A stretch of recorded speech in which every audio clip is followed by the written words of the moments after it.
Մեր խոսացածը գնահատում է։ Շատ տարբեր տեղեր։ Լավ, ես հիմա չեմ ուզում ձեր բանավեճի մեջ մտնել։ Սերժ Սարգսյանն ասում է 7 տարի անց այդ տխրահարճակ իրադարձություններից փողոցում ամեն երկրորդ անցորդը անիծում ու հայում է այս կապիտուլյանտ իշխանություններին։ Եվ կրկին ես կարիք չունեմ սրան պատասխանելու 2026 թվականին կլինեն հերթական ազգային ժողովի ընտրությունները, ինքը եւ իր խմբակը եւ իրենց խմբակները իրենց դիրքորոշումը կհայտնեն, մենք մեր դիրքորոշումը կհայտնենք, ժողովուրդը կգնահատի, ով էր կապիտուլյանտը,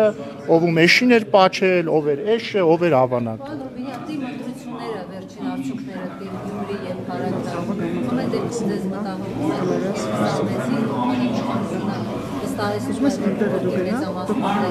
ամեն դեպքում այս ընտրությունների արդյունքները դες մտահոգում է 26-ին մալություն կրել մեծամասնություն չլինել։ Տիմ ընտրությունների վերաբերյալ պետք է եւս մի քանի փաստ վերհիշենք, նախ ի տարբերություն Գյումրիի նախորդ ընտրությունների քաղաքացիական պայմանագիրը եւ հիշեցնում եմ նախորդ ընտրությունները տեղի էին ունեցել 2021 թվականին ազգային ժողովի ընտրություններից մի քանի ամիս անց եւ այդ 21 թվականի ընտրություններին քաղաքացիական պայմանագիր կուսակցությունը 20 քանի տոկոս էր հավաքել եւ զբաղեցրել երկրորդ տեղը 25 թվականին այսինքն վերջին ընտրություններին քաղաքացիական պայմանագիրը առաջին տեղում է իր հավաքած տոկոսներով եւ հավաքել է 36%։ Այնուամենայնիվ կանխագուշակելով ձեր հարցը ոչ առաջին դեպքում, ոչ երկրորդ դեպքում մեծամասնություն վերցնել չի ստացվել քաղաքացիական պայմանագրին Գյումրիում եւ դա մենք ընդունում ենք իգիտություն, ինչպես իգիտություն, բայց ավարտեմ, բայց ինչպես եւ իգիտություն ենք ընդունում ցանկացած ընտրության արդյունք իր դրական եւ բացասական կողմերով 26 թվականին մենք կրկին փորձելու ենք անել հնարավորը որպեսզի ստանանք հանրության մեծամասնության աջակցությունը։ Պարոն Ռուբինյան, իսկ Գյումրիում քանի որ վաղը ավականու արդեն անդամները ընտրելու են քաղաքապետ, կա որոշում ի վերջո առաջադրվելու է քաղաքացիական պայմանագրի թեկնածուն, նիստին մասնակցելու է ձեր ֆրակցիան այնտեղի։ Ես կարծում եմ մեր խմբակցությունը հայտարարություն կանի որոշման վերաբերյալ։ Դուք նկատի ունեք Գյումրում ավականու ֆրակցիա։ Պարոն եթե կարող եք հարցնել մենք Պարոն Ռուբինյան, դուք ասում եք, որ 26 թվականին մասնակցելու եք ընտրություններին, բայց նախորդ ընտրություններին իշխող ուժը մասնակցեց անվտանգության թեզով, որ անվտանգություն կբերի խաղաղություն կբերի, դա հաջողվել է ձեզ մոտ թե ոչ, այս անգամ ինչպես եք, ինչ թեզով եք մասնակցելու, որովհետև ըստ էության գուցե համաձայնեք, որ խաղաղություն չեք կարողացել դեռ լիարժեք բերել։ Դե ինքներդ լավ է որ վերջում նշեցիք լիարժեք բառը, որովհետև ամեն դեպքում պետք է ֆիքսել, որ վերջին տարին իհարկե որոշ բացառություններով, բայց ամենա խաղաղ տարիներից մեկն է եղել առնվազն գետնի վրա։ Իհարկե եղել են վերջին օրերին տեսել եք եղել են որոշ իրադարձություններ, բայց ընդհանուր առմամբ կարելի ասել ամեն հանգիստ տարիներից մեկն է եղել։ Նաև որոշակի առաջընթաց է գրանցվել խաղաղության գործընթացում, համաձայնեցվել է խաղաղության համաձայնագրի տեքստը եւ անում ենք ամեն ինչ, որպեսզի օր առաջ այն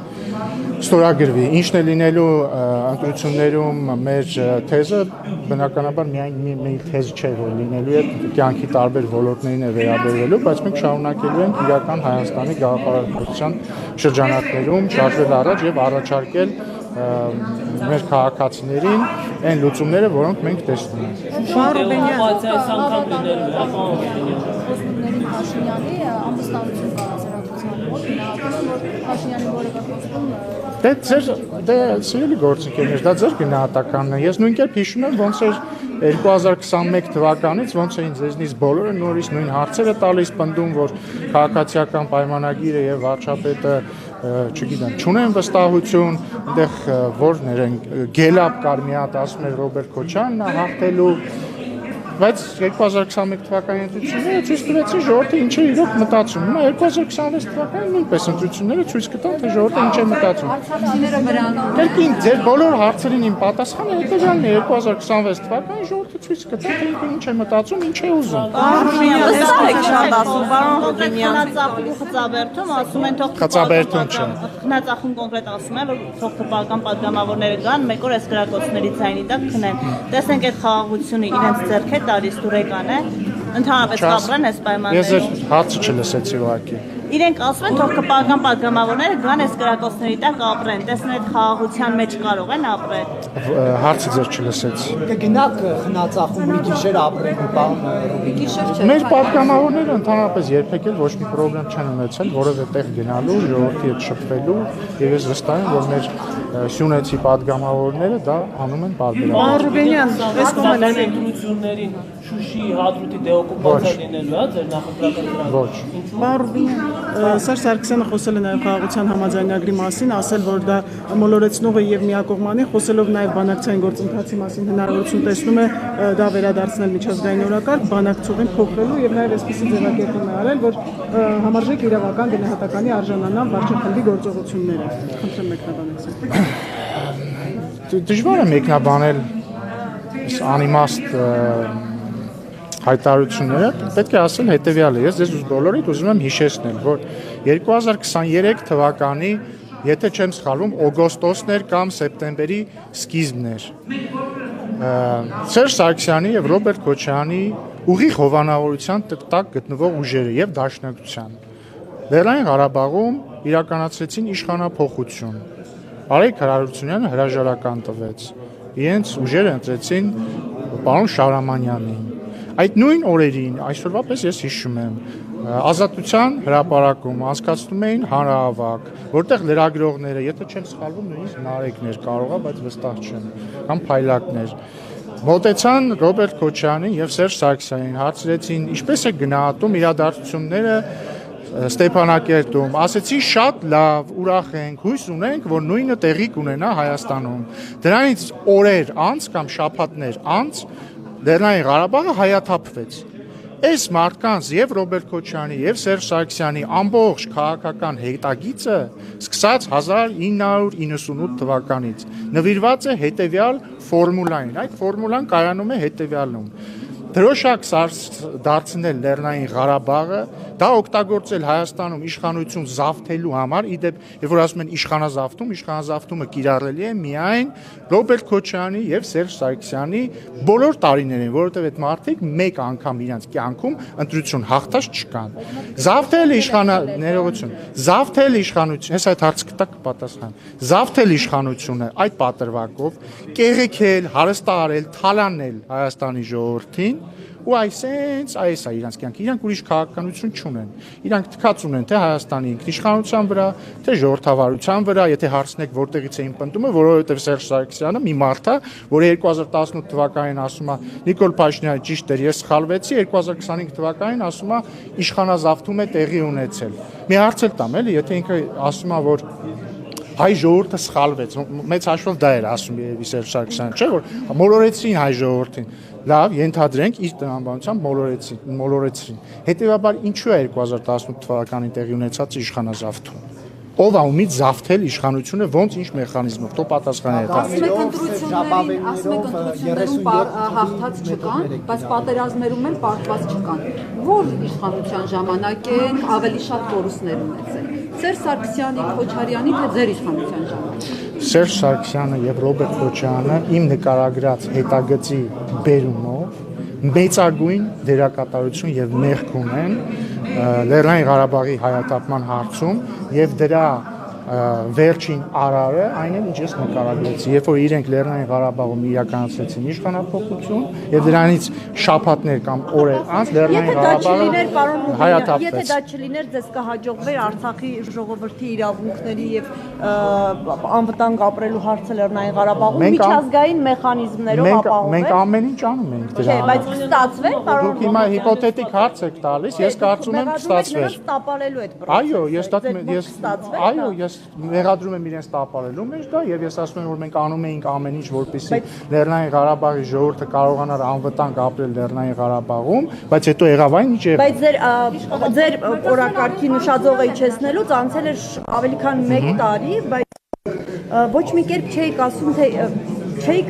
ամեն դեպքում բացահայտում մեխանիզմները ձեզ հաջողվել ձևավորել միջազգային։ Բազմիցս խոսում, բայց թողեք պատասխանեմ ձեր հարցին։ Ես լսում եմ ձեր հարցը եւ ասում եմ մենք բազմիցս ենք խոսել սրա մասին։ Մենք բազմիցս ենք խոսել, որ այն ժամանակ մեր քաղաքականությունը միտված էր նրան, որ Լեռնային Ղարաբաղի ներկայացուցիչները ուղիղ բանակցեն Ադրբեջանի հետ, Լեռնային Ղարաբաղի ժողովրդի անվտանգության եւ իրավունքների շուրջ խոսվել է նրա մասին, այդ թվում արգոս նախարարության վերջին պատասխանի մեջ ձեր լրատվամիջոցին, եթե չեմ սխալվում, ի դեպ, որ կային նախաձեռնություններ այդ թվում հանդիպումների երրորդ երկրներում, խոսվել է նաեւ այն մասին, թե ովքեր նախընտրեցին Եվլախը օրինակ ինտեգրացիայի օրակարգներ պարտադրում Բաքուն, ասում էր լուծարեք ամեն ինչ եւ եկեք ինտեգրացիա։ Դա էր ձեր իսկ ներողություն, իսկ Սերժ Սարգսյան եւ Ռոբերտ Քոչարյանի կողմից Լեռնային Ղարաբաղում իշխանափոխության իրականացումից հետո այդ լուծարումը տեղի ունեցավ, թե տեղի չունեցավ։ Այդ լուծարման ներողություն, մի վարդան, թողեք ես պետք է ավարտեմ։ Լեռնային Ղարաբաղի լուծարման փաստաթուղթը մենք ենք ստորագրել, թե իրենց պրոտեժեները։ Ես ինձ պատասխանում եմ այն, ինչ բխում է ձեր հարցից։ Այն օրակարգը, որ դուք անընդհատ ասում եք, որ դուք ապահովել եք։ Հերթով բանավիճեք ինձ հետ, ինչու եք։ Դե հիմա կարելի հարգելի գործընկերներ, մենք հիմա բան ենք, մանկապարտեզ ենք քննարկում։ Արդեն բան են ստորագրել, ինչ նշանակում ահաբոչի։ Խնդրեմ, լսում եմ ձեզ։ Այդ հրամանագիր։ Ես հարցնում էի, դուք փոխեցիք Արցախի բանակցությունների ամբողջ տրամաբանությունը, այսինքն ապրիլին 2022-ի, երբ որ ասացիք, որ պետք է իջեցնել նշաձողը եւ խոսել իրավունքներից եւ Իսկ դուք նկատել եք, որ իսկ դուք ներողություն։ Միջազգային լայն կոնսոլիդացիա։ Շատ լավ, հիմա թողեք տեսեք։ Դուք իրավացիորեն նշում եք, որ մենք ասացինք, որ որպեսզի Լեռնային Ղարաբաղի ժողովրդի անվտանգությունը եւ իրավունքները ապահովվի, մենք պիտի իջեցնենք նշաձողը մեր տրամաբանության մեջ։ Հասկացա, թողեք որ պատասխանեմ։ Ուզում եմ ասեմ պիտի։ Եվ մենք իջեցրեցինք, ինչպես դուք դա ասում եք։ Եվ այն ժամանակ էլի Ռոբերտ Քոչարյանի ու Սերժ Սարգսյանի խմբակը իշխանազավթների, նախկին իշխանազավթների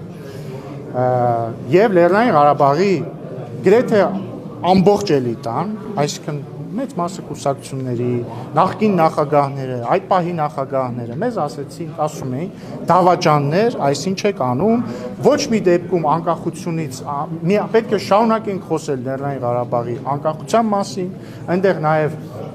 եթե չեմ սխալվում ազգային ժողովն է Լեռնային Ղարաբաղի հայտարարություն ընդունում, որ Լեռնային Ղարաբաղի շուրջ 7 շրջանները նույնպես Լեռնային Ղարաբաղի մաս են եւ այսպես շարունակ։ Մի խոսքով ստանդարտ դավաճան քպիականներ, մենք հայրենասեր ենք եւ այլն, ինչպես եք հանդգնում խոսել Լեռնային Ղարաբաղի ժողովրդի իրավունքների եւ անվտանգության մասին եւ չխոսել անկախության մասին եւ այլն եւ այլն։ Հիմա 2025 թվական, ընդ որում ես ինչ որ ասում եմ իրենց դիրքորոշումը, ըստ էության իրենց դիրքորոշումը հետագայում դարձավ Լեռնային Ղարաբաղի իշխանությունների էլիտայի դիրքորոշում։ Եվ ընդհանուր մինչև 2023 թվականի էթնիկ զտումը իրենք այդ դիրքորոշման շրջանակներում էին եւ մեր այսպես ասած իջեցված նշաձողի տրամաբանությանը դեմ էին եւ մեր քաղաքականությանը դեմ էին։ Իրենք գնացին իրենց քաղաքականության թողեք ավարտեմ։ Արդյունքում հիմա դուք լսել եք մի հատ Լեռնային Ղարաբաղի ներկայացուցիչ էլիտայի խոսի օրինակ անկախության մասին։ Իրենք խոսում են Լեռնային Ղարաբաղի ժողովրդի իրավունքների մասին։ Հիմա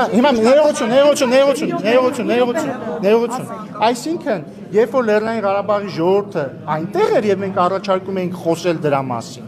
իրենք մեզ ասում էին դավաճան եւ իրենք նախընտրեցին գնալ այլ ճանապարհով, կրկին Ռոբերտ Քոչարյանի ու Սերժ Սարգսյանի դրդմամբ։ Հիմա երբ որ Լեռնային։ Էթնիկ զտում է իրականացվել, նոր եկել են մեր ասացին։ Ուշ ինչպես միշտ։ Իդեպ մի հատ էլ առիթ օգտագործելով մի բան էլ ասեմ։ Սերժ Սարգսյանի եւ Ռոբերտ Քոչարյանի իշխանազավթ խմբակների կողմից եւ նաև Լեռնային Ղարաբաղի նախկին իշխանությունների որոշ շրջանակների կողմից փորձ է արվում ցանկացած քննադատություն, որ իշխանությունը ուղղում է իրենց, երկնում եմ իրենց, այսինքն Ռոբերտ Քոչարյանի, Սերժ Սարգսյանի խմբակներին կամ Լեռնային Ղարաբաղի էլիտայի որոշ ներկայացուցիչներ։ Իրենք փորձում են դա վերագրել որպես խոսույթ ուղղված Լեռնային Ղարաբաղի ժողովրդի դեմ։ Ես ուզում եմ Լեռնային Ղարաբաղի մեր ժողովրդին, որոնք նույնն են ինչ ես, մենք նույն հայն ենք, իրենք մեր քույրերն ու եղբայրներն են, մեր ընտանիքի անդամներն են, ասել, որ կառավարությունը ոչ մի հակաղարաբաղյան սենտիմենտ չունի եւ թող հերու ուղարկեն իրենք այս ավանտյուրիստներին, որոնք փորձում են հակադրություն մտցնել Հայաստանի կառավարության եւ Լեռնային Ղարաբաղի ժողովրդի միջեւ։ Հիմա հերթով հանրությունը իմ հարցի հետ ձեր մի վիճեք, մի թիախավորեք իրար։ Մենք իրար չենք դուք որ ասում եք հակաղարաբաղյան որևէ բան չկա, բայց Նիկոլ Փաշինյանը ինչ էր ասում ազգային ժողովի անդորից, ասում էր բան միտինգի մատերիալներ, հա, արցախցիների մասին։ Ինչ է կա հենց հիմա խեղաթյուն։ Ինքը ոչ թե ասում էր, որ արցախցիները միտինգի մատերիալ էին, այլ ասում էր Սերժ Սարգսյանը, Ռոբերտ Քոչարյանը փորձում են Լեռնային Ղարաբաղի ժողովրդին դարձնել միտինգի մատերիալ։ Համաձայն եք դրանք տարբեր բաներ։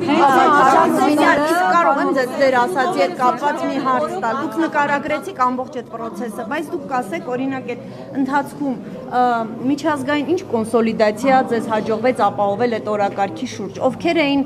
օրինակ երաշխավորում, որ արցախցիների իրավունքների եւ անվտանգության շուրջ կլինի կոնսոլիդացիա եւ աջակցություն։ Այդ դրա մասին եք դուք խոստանում, դա ինչ եղավ այդ օրակարգը։ Դուք ինձ ասում եք ինչ եղավ այդ օրակարգը, ես ասում եմ ինչ եղավ այդ օրակարգը։ Այդ օրակարգը, ասեք մի հատ, լսեք էլ։ Այդ օրակարգը ավարտվեց հետեւյալով. Սերժ Սարգսյանը եւ Ռոբերտ Քոչարյանը իրենց պրոտեժեների հետ միասին Լեռնային Ղարաբաղում իրականացրեցին իշխանափոխություն։ Այդ իշխանափոխությունից սպասեք, հեսա դրան էլ կանադառնան։ Իրականացրեցին իշխանափոխություն, այդ իշխանափոխություններից օրեր անց Լեռնային Ղարաբաղում տեղի ունեցավ էթնիկ զտում։ Պարոն Ռուբինյան, Նիկոլ Փաշինյանն ասում է, երբ որ ինքը 2019-ին ստանձնում էր բանակցային այդ հեղափոխությունից հետո ստանձնում էր այդ բանակցային փաթեթը, այդ դրանով արդեն նախանշվում էր Լեռնային Ղարաբաղում պետական կարգի լուծարումը։ Հիմա դուք ասում եք, ես իրեն եմ մեջբերում, հիմա դուք ասում եք ստորագրվեց հրամանագիր, այսինքն ի վերջո երբ է լուծարման ընթացքը երբ նախանշվեց, այսինքն լուծարման ընթացքը համարում էր այն բանակցային փաթեթը, որ ստացել է լուծարման ընթացքը, եթե դուք խոսում եք վարչապետ Նիկոլ Փաշինյանի ելույթներից մեկի մասին, վերջերս, այդ տրամաբանությունը ցավոք դրված է եղել Լեռնային Ղարաբաղի շուրջ բանակցությունների ամենասկզբից, որովհետև ամբողջ միջազգային հանրությունը Լեռնային Ղարաբաղը ճանաչում էր Ադրբեջանի մաս։ Եթե դուք հարցնում եք ինչով ավարտվեց այդ ամբողջ պատմությունը ավարտվեց, երբ որ Լեռնային Ղարաբաղում իրականացրեցին իշխանափոխություն, դրանից օրեր անց Լեռնային Ղարաբաղում տեղի ունեցավ էթնիկ զտում, Սամվել Շահրամանյանն էլ ստորագրեց Լեռնային Ղարաբաղի լուծարման փաստաթուղթը։ Հիմա վերադառնանք ձեր հարցին։ Այդպիսի բան չի եղել։ Ես էլ ասում եմ, լուծարման փաստաթուղթ ինչ հաշակում չի հերքել։ Իրեն հարց են տվել, ինքը ասել է չեն հերքել։ ինքը ասել է, որ ինքը ծանոթ եղել է լուծարման փաստաթուղթին։ Եվ խմբավորման աշխատանքներ արվել են։ Նիկոլ Փաշինյանը ասել է խմբավորման։ Սխալ եք ասում։ Ես էլ ասում եմ սխալ եք ասում։ Դա ճիշտ է։ Հետո կնայենք իրար։ Դրանից դեռ չի հաջորդականություն եք նշում։ Փաստաթղթի մասին, եթե չեմ սխալվում, այդ ժամերին տեղեկացրել են, բայց Հայաստանի Հանրապետությունը փաստաթղթի կազմմանը, խմբագրմանը որևէ մասնակցություն չի ունեցել։ Պարոն Ռուբինյան, դեպքի հաջորդականություն եք հիշեք, եւ Շահրամանյանին եք ասում լուծարման փաստաթուղթն եք մեջբերում։ Դրանից առաջ Նիկոլ Փաշինյանը գնաց Շարլ Միշելի հետ հանդիպման, ասաց Արցախը ճանաչում Ադրբեջանի մաս, ճիշտ է։ Այսինքն դա Նիկոլ Փաշինյանն է արել, ուրիշ ոչ Ախր որ հարցերը տալիս է, գոնե այդ հարցերը ճիշտ ձևակերպել եք, որովհետև ես միշտ կարծել եմ, որ լրագրությունը ինքը տենց մոտավորապես գիտություն, հա, բայց մի ընդհատեք։ Լրագրությունը ինքը տենց մոտավորապես աշխատանք չի, հələ։ Իմ մայրն էլ է լրագրող եղել ու դեպ ես ամենայն հարգանքով եմ դա ասում, դուք նույն թերթում եք աշխատում։ Տարբեր տարիներ։ Ինքը մոտարապես բան չի, էլի, նախ Նիկոլ Փաշինյանը Շարլ Միշելին չի գնացել Պրահայում ասի, որ Արցախը Ադրբեջանի կազմում է։ Պրահայում ոչ թե ստորագրվել է, այլ ընդունվել է հայտարարություն, որը Հրապարակել է Ֆրանսիայի նախագահ Էմանուել Մակրոնը։ Ըստ այդ հայտարարության Հայաստանը եւ Ադրբեջանը վերահաստատել են, որ ճանաչում են միմյանց տարածքային ամբողջականությունը 1991 թվականի Ալմատայի հռչակագրի հիման վրա։ Արցախը ներառյալ։ Սպասեք։ Հաստորադասական սարքեր Գրագությունը բացի նրանից, որ ինքը մոտավորապես մասնագիտություն չի, նա լրագրությունը ենթադրում է, որ երբ որ լրագրողը հարց է տալիս, պիտի լսի պատասխանը, եթե էլի հարց ունի, եթե լսի պատասխանը, եթե բավարարված չլինի, տրեյնինգ չէ, բայց ես իմ մտքերն եմ արտահայտում, կարծում եմ իրավունք ունեմ։ Դա ոչ թե գիտելիք է, այլ պարզ երևի գիտակցություն, գուցե ֆայն, բայց հա ինչ է ենթադրում նաև լրագրությունը, որ հարց եք տալիս, լսեք ինչև վերջ, եթե չի բավարարի ճշտելու բան ունենաք, մի հատ է հարց կտակ, մի հատ է կպատասխանի։ Մեր ընդդիմադիրները, ընդ որում ընդդիմադիրները այս հարցում ոչ միայն երկրի ներսում, այլ դրսում, ասում են, որ 2022 թվականի Պրահայի հայտարարությամբ հնարավորությունից զրկվեց ռուս խաղաղապահ զորախումբը որևէ բան անելու Լեռնային Ղարաբաղում եւ հետեւաբար դրա պատճառով 2023 թվականին ոչինչ չարեց։ Ես ուզում եմ հիշեցնել, որ Պրահայի հայտարարությունը ընդունվել է 2022 թվականի հոկտեմբերին, իսկ Փարուխի, Խծաբերդի եւ այլ դեպքեր, իսկ հիշեցնում եմ ինչ դեպքեր են, երբ որ ադրբեջանական զինված ուժերը օրինակ գրավեցին Խծաբարը գյուղը վերցրեցին վերահսկողության տակ, մինչև այդ վերահսկողության տակ էր դրանից հետո Ադրբեջանը։ Նույնիսկ Փարուխը դրանք տեղի էին ունեցել 2022 թվականի հոկտեմբերից առաջ, հետևաբար ասել, որ ռուս զորախումբը, այո, ինչ որ հայտարարության պատճառով էր, որ չմիջամտեց, հաստագրված է, որ այդպես չէ, հաջորդը 2022 թվականի Պրահայի հայտարարությունից հետո, եթե չեմ սխալվում, 2023 թվականի սկզբներին էր, հունվարին կամ 22-ի վերջերին։ Ընդունվել է այլ եռակողմ հայտարարություն եւս Սոչիում։ Ժամկետը կարող սխալ ասեմ, բայց 22 նոյեմբեր։ Նոյեմբեր, 1 ամիս անց, որը ստորագրել են Հայաստանի վարչապետը, Ադրբեջանի նախագահը եւ Ռուսաստանի նախագահը, որում նշվում է, որ կողմերը վերահաստատեցին ռուս խաղաղապահ զորակազմի անհրաժեշտությունը եւ կարեւորությունը։ Հետեւաբար փաստարկը, որ Պրահայի հայտարարության որևէ բան էր փոխվել Լեռնային Ղարաբաղի ռուս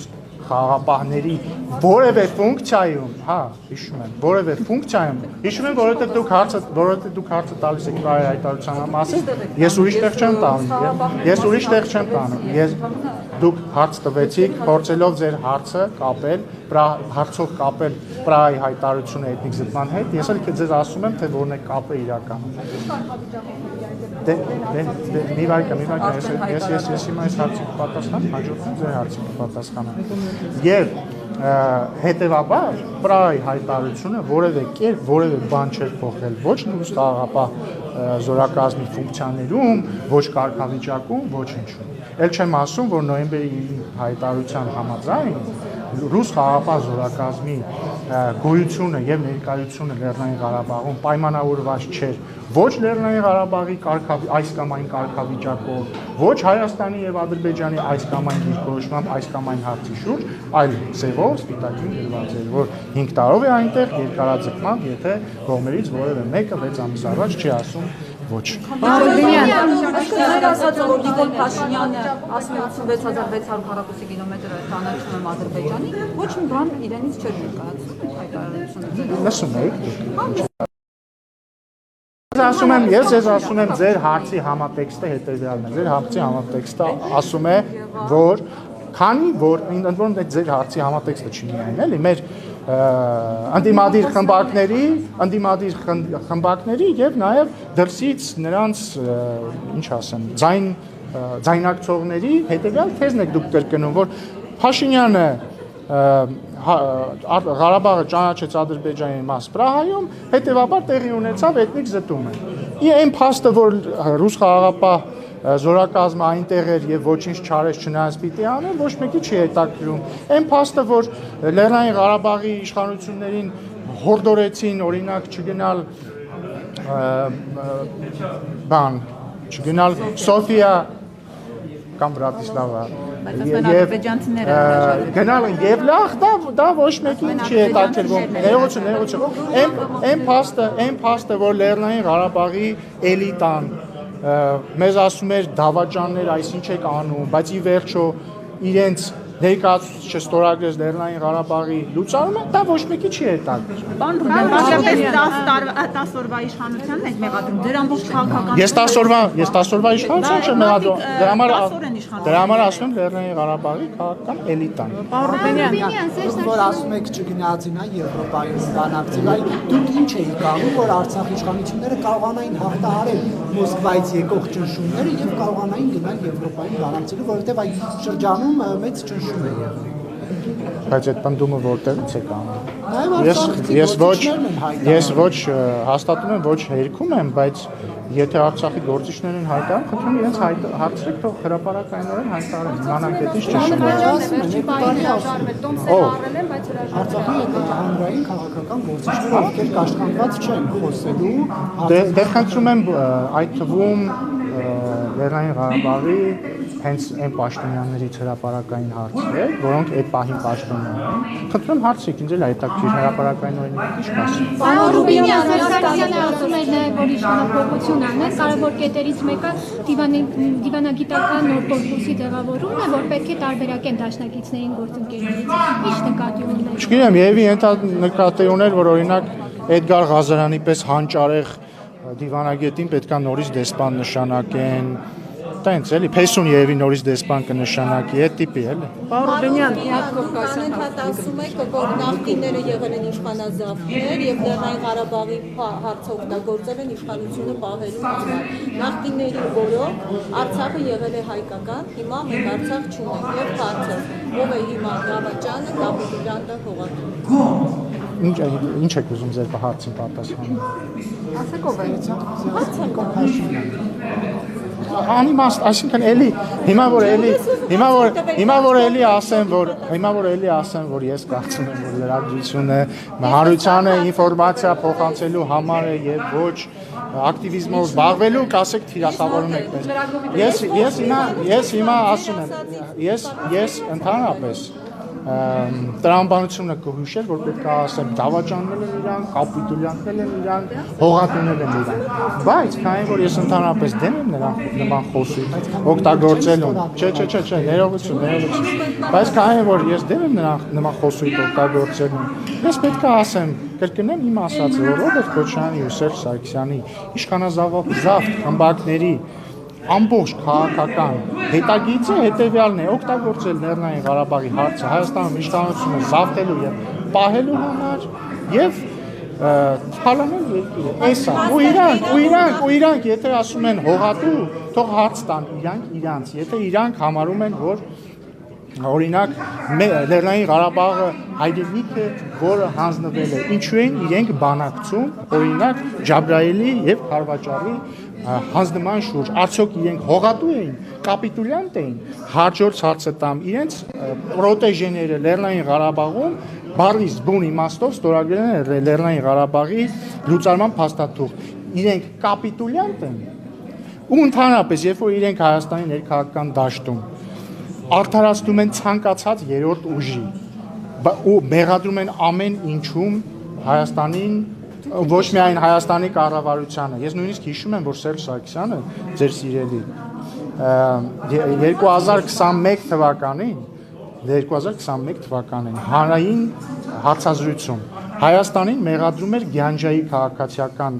բնակչությանը թիրախավորելու համար։ Հիմա ինքը դավաճանա, հողատույա, կապիտուլյանտա, թե ինչա, շնորհակալություն։ Չմոռանաք հավանել տեսանյութը եւ բաժանորդագրվել Civic AM-ի YouTube-յան էջին։